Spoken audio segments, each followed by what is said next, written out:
പ്രതിഭ ഈ ഫ്ലെക്സുകളുടെ നിരോധനം ജസ്റ്റിസ് ദേവൻ രാമേന്ദ്രൻ്റെ അദ്ദേഹത്തിൻ്റെ ഉത്തരവാണത്. ആ ഉത്തരവിൽ ഇപ്പം മുഖ്യമന്ത്രി പിണറായി വിജയൻ്റെ ഫ്ലെക്സ് സെക്രട്ടേറിയറ്റ് ഇരുന്ന വലിയ ഫ്ലെക്സ് വരെയൊക്കെ മാറ്റി.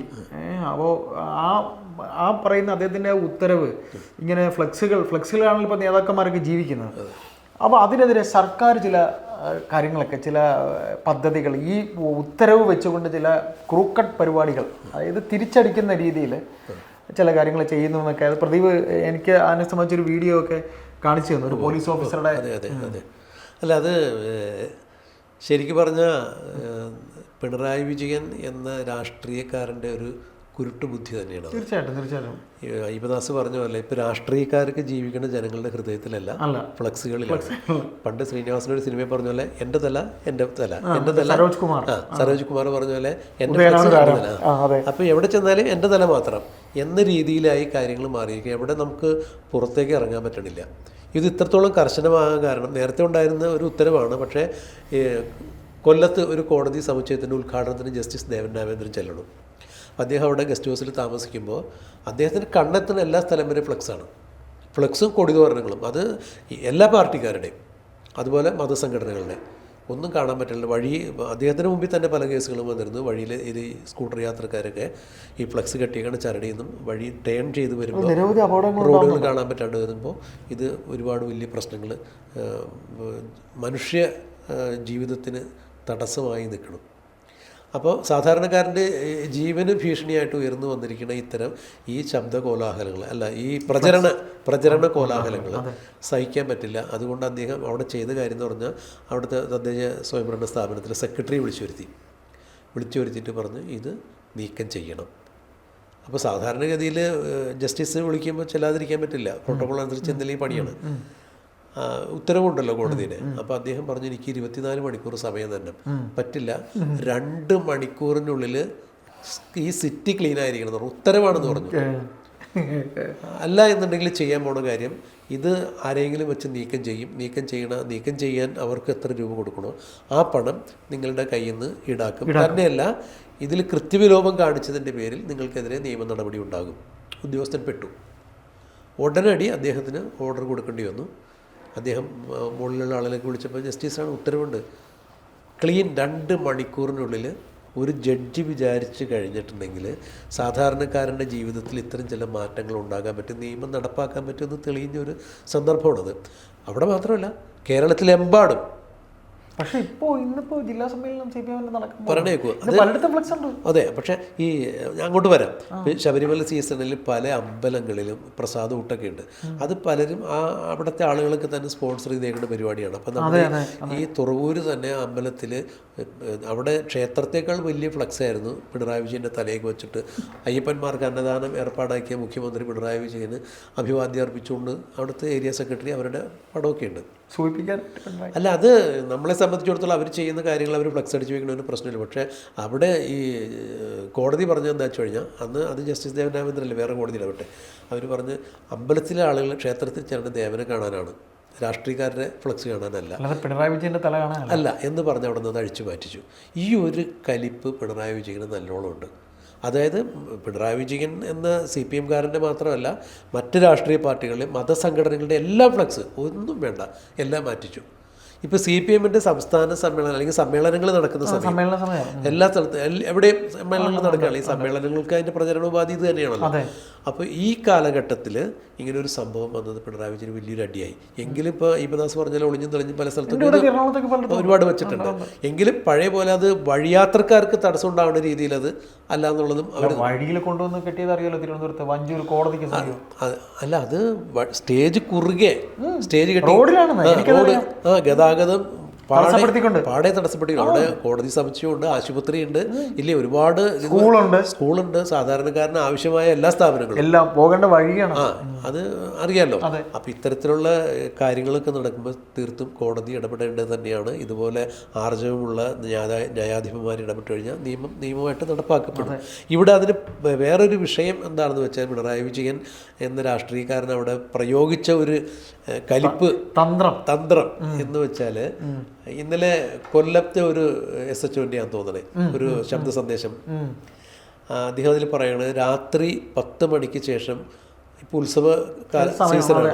അപ്പോൾ രാത്രി 10 മണിക്ക് ശേഷം ഒരു കാരണവശാലും ഉച്ചഭാഷിണി ഉപയോഗിക്കാൻ സമ്മതിക്കില്ല. നേരത്തെ ഉള്ള നിയമം തന്നെയാണത്. അതിപ്പോൾ സാധാരണഗതിയിൽ അമ്പലങ്ങളിലും പെരുന്നാളിലും പള്ളികളിലുമൊക്കെ ഒരു ഗാനമേളയോ അല്ലെങ്കിൽ എന്തെങ്കിലും കലാപരിപാടി ഉണ്ടാവും. വലിയ ശബ്ദ സംവിധാനങ്ങൾ ഉൾപ്പെടുത്തിയിട്ട് ചെയ്യുന്നതാണ്. എന്നാണ്ട് 50,000 ബോട്ട്സൊക്കെ ഉണ്ട് വെക്കുന്നത്. ഇത് ഇവിടെ വെച്ച് കഴിഞ്ഞാൽ നമ്മൾ അടുത്ത ജില്ലയിൽ കേൾക്കാം. ആ രീതിയിലാണ് അത് പറയുന്നത് നമുക്ക് മനസ്സിലാക്കാൻ പറ്റും. കാരണം കിടപ്പ് രോഗികൾ ഉൾപ്പെടെയുള്ള ആളുകളൊക്കെ ധാരാളം അതിൻ്റെ പരിസരത്തൊക്കെ. അപ്പോൾ അത് ഒരിക്കലും അങ്ങനെ ഒരു ശബ്ദമലിനീകരണം ഉണ്ടാക്കി ആരുടെയും സ്വകാര്യത നശിപ്പിക്കാൻ പാടില്ല. അത് നമ്മൾ അംഗീകരിക്കണം. ഒപ്പം കോടതി ഉത്തരവിൻ്റെ മറവിൽ ഞങ്ങളുടെ ഈ ഫ്ലക്സും കൊടിതോരണങ്ങളും മാറ്റിയ നിങ്ങൾ, അതായത് ജസ്റ്റിസ് കോടതി, ഈ കോടതിക്കെതിരെ തന്നെ ജനവികാരം തിരിക്കാൻ പറ്റും. എങ്ങനെയാണ്? പള്ളികളിലും അമ്പലങ്ങളിലും ഈ ഉച്ചഭാഷിണി 10 മണിക്ക് ശേഷം ഉപയോഗിക്കാൻ പറ്റില്ല. വർഷത്തിലൊരിക്കലാണ് പള്ളി പെരുന്നാളും ഈ അമ്പലത്തിലെ ഉത്സവമൊക്കെ ഉള്ളതെന്ന് ഓർക്കണം. അപ്പോൾ ജനങ്ങൾ വിശ്വാസികൾ അത്രത്തോളം താല്പര്യത്തോടു കൂടി ഭയഭക്തിയോടു കൂടി വന്ന് അത്യധികം ആനന്ദത്തോടു കൊണ്ടാടുന്ന ഉത്സവങ്ങളും പെരുന്നാളുകളും കലക്കാനായിട്ട് ഇതിൽ പരം വേറെ വല്ല ഉത്തരവ് വേണോ?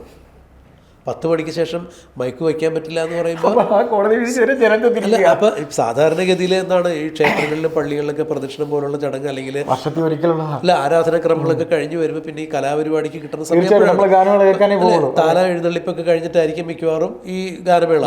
10 മണി. അപ്പോൾ ശബ്ദം ഉപയോഗിക്കാൻ പാടില്ല എന്ന് പറഞ്ഞാൽ പിന്നെ എങ്ങനെയാണ്? നിശബ്ദ നാടകം കളിക്കാൻ പറ്റില്ലല്ലോ.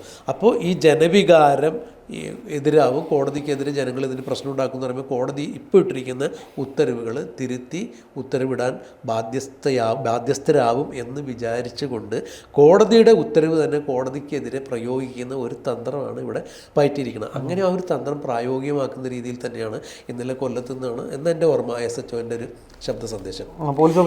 അതെ, ഇത് പാലിക്കാത്തവർ, അതായത് 10 മണിക്ക് ശേഷം ഉച്ചഭാഷിണി ആരെങ്കിലും പ്രയോഗിക്കുകയാണെങ്കിൽ ആരുടേതാണോ ഈ മൈക്ക് സെറ്റ് അയാൾക്കെതിരെ കേസെടുക്കും.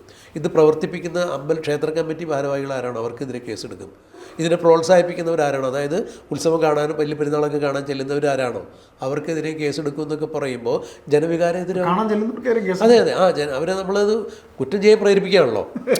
കോടതി ഉത്തരവ് നമ്മൾ ലംഘിക്കാൻ വേണ്ടി അല്ലേ? ഇപ്പോൾ അതായത് കുറ്റം ചെയ്യുന്നേക്കാൾ കൂടുതലാണല്ലോ കുറ്റത്തിന് ചെയ്യാൻ പ്രേരണ കൊടുക്കുക. അപ്പോൾ കോടതി ഉത്തരവ് നിലവിലുണ്ടെന്നിരിക്കുമ്പോൾ നിയമലംഘനമാണ് എന്നറിഞ്ഞുകൊണ്ട് അതിനെ നമ്മൾ പ്രോത്സാഹിപ്പിക്കുമ്പോൾ അത് കുറ്റമാണ്. അപ്പോൾ അവർക്കെതിരെ കേസെടുക്കും എന്ന് പറയുമ്പോൾ ജനവികാരം എതിരാകും. ജനവികാരം എതിരാകുമ്പോൾ ജനങ്ങൾ കോടതിക്കെതിരെ തിരിയുമ്പോൾ കോടതിക്ക് ഇത് പുനഃപരിശോധിക്കേണ്ടതായി വരും. അപ്പോൾ കോടതി ഈ നിയമം പുനഃപരിശോധിച്ച് എഴുതുമ്പോൾ വീണ്ടും പ്രചരണ പരിപാടിയാവാം, നമുക്ക് ഫ്ലെക്സും വയ്ക്കാം. ഫ്ലെക്സ് ഇല്ലാത്തൊരു ജീവിതം എന്നതായിരിക്കാം ഇതുകൊണ്ട് ഉദ്ദേശിക്കുന്നതെന്ന് പലരും പറഞ്ഞു. എന്തായാലും കോടതി ഈ വിഷയത്തിൽ ഇനി ഏത് രീതിയിൽ ഇടപെടും എന്നുള്ളത് നമുക്കറിയാം. എന്തായാലും ജസ്റ്റിസ് ദേവൻ രാമചന്ദ്രൻ അക്കാര്യത്തിൽ എടുത്ത വളരെ ആർജവമുള്ളൊരു നിലപാടാണ്. ഇത് വളരെ സീരിയസ് ആയിട്ടുള്ളൊരു നിലപാടല്ല അദ്ദേഹത്തിന്റെ പല നിലപാടുകളും. കാര്യം ഈ ഫ്ലെക്സിന്റെ മറവിൽ നിരവധി നമുക്ക് വണ്ടി പോലും കാണാൻ പറ്റാത്ത ഇത് ചെയ്യുന്നത്. പിന്നെ അത് തീർച്ചയായിട്ടും അദ്ദേഹം അദ്ദേഹം ഒരുപാട് ജനോപകാരപ്രദമായ കാര്യങ്ങൾ ഇടപെട്ടിട്ടുള്ള ഒരു ജഡ്ജാണ്. തീർച്ചയായിട്ടും. അല്ല, ന്യായം പോലെ നടക്കണം. എനിക്കും അയ്യപ്പദാസിനും മറ്റൊരാൾക്കൊക്കെ ഉള്ള ഒരു പൗരസ്വാതന്ത്ര്യം അത് ആരും ഹനിക്കാൻ പാടില്ലല്ലോ. ഇപ്പം ഞാൻ എൻ്റെ ആശയങ്ങൾ പ്രചരിപ്പിക്കുമ്പോൾ അയ്യപ്പദാസിന്റെ വ്യക്തി സ്വാതന്ത്ര്യം അല്ലെങ്കിൽ നിങ്ങൾക്ക് വഴി നടക്കാനുള്ള സ്വാതന്ത്ര്യം ഞാൻ തടയാൻ പാടില്ലല്ലോ, സ്വാതന്ത്ര്യത്തെ ഹനിക്കാൻ പാടില്ലല്ലോ. അപ്പം അത് തന്നെയല്ലേ ഇവിടെ ഇപ്പോൾ കോടതിയും പറഞ്ഞിട്ടുള്ളൂ. ഈ കോടതിയുടെ ഉത്തരവിന് മാനിച്ചുകൊണ്ട് ഉച്ചഭാഷിണി വേണ്ട എന്ന് പറയുന്ന ശഠിക്കുന്ന ആളുകൾ എന്തുകൊണ്ടാണ് കോടതിയുടെ ഉത്തരവുണ്ട് ഇത് വയ്ക്കാൻ എന്താന്ന് പറയത്തെ? അല്ല, അത് അങ്ങനെയുള്ള ചില തന്ത്രങ്ങളാണ്. അപ്പോൾ അങ്ങനെ പറയുമ്പോൾ നമുക്ക് ഒരുപാട് കാര്യങ്ങൾ സംസാരിക്കാം. അപ്പോൾ എന്തായാലും ഇത് ജസ്റ്റിസ് ദേവൻ രാമചന്ദ്രൻ്റെ ഭാഗത്തുണ്ടായ നല്ലൊരു തീരുമാനമാണ്. ആ തീരുമാനത്തെ അതിപ്പോൾ കടിച്ച പാമ്പിനെ കൊണ്ട് വിഷയിറക്കിക്കുക എന്നുള്ളൊരു ചൊല്ലുണ്ടല്ലോ. അല്ല, എന്തായാലും പ്രതിഭ ആ ഫ്ലെക്സ് നിരോധനം എന്ന് പറയുന്നതിൽ ഒരു ആവശ്യകത ഉണ്ട് എന്ന സ്ഥിതിക്ക് എന്തെങ്കിലും ഒരു ചെറിയ മാറ്റം മാത്രമേ പ്രതീക്ഷിക്കാം. അല്ല, ഫ്ലെക്സ് നിരോധിക്കാനല്ല പറഞ്ഞിരിക്കുന്നത്. അതായത് പൊതുനിരത്തിൽ ജനങ്ങൾക്ക് ശല്യം, ജനങ്ങളുടെ ഇതുകൊണ്ട് ജീവിക്കുന്ന ഒരുപാട് പേരുണ്ട്. തീർച്ചയായിട്ടും. പിന്നെ ജനങ്ങളുടെ ഒരുപാടുണ്ട്. അല്ല, ആവശ്യമാണല്ലോ.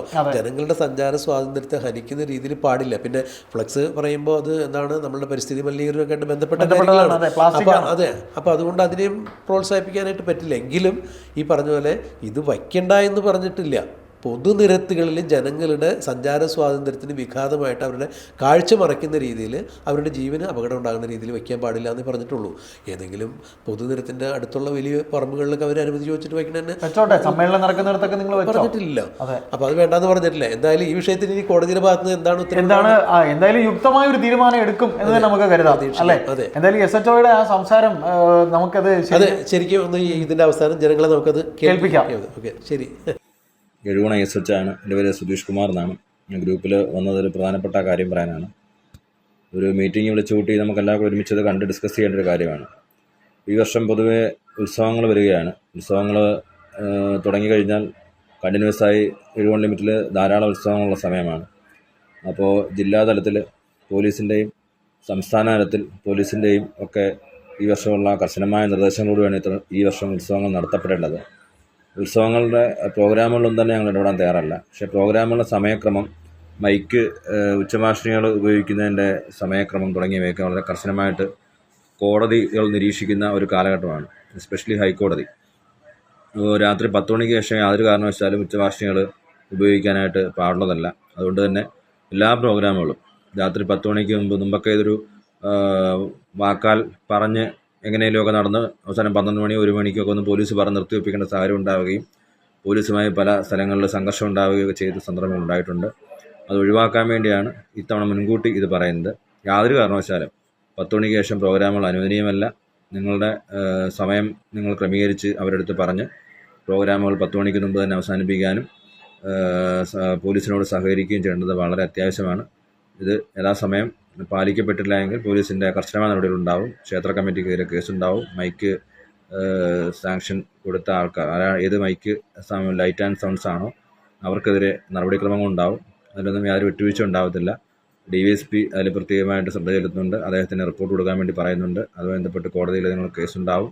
അപ്പോൾ അതുണ്ടാകാതിരിക്കാൻ വേണ്ടി എല്ലാ ക്ഷേത്ര ഭാരവാഹികളും പോലീസ് വിളിച്ചു ചേർക്കുന്ന ഈ ആഴ്ച അവസാനത്തോട്ട് മീറ്റിംഗ് വിളിക്കുന്നുണ്ട്.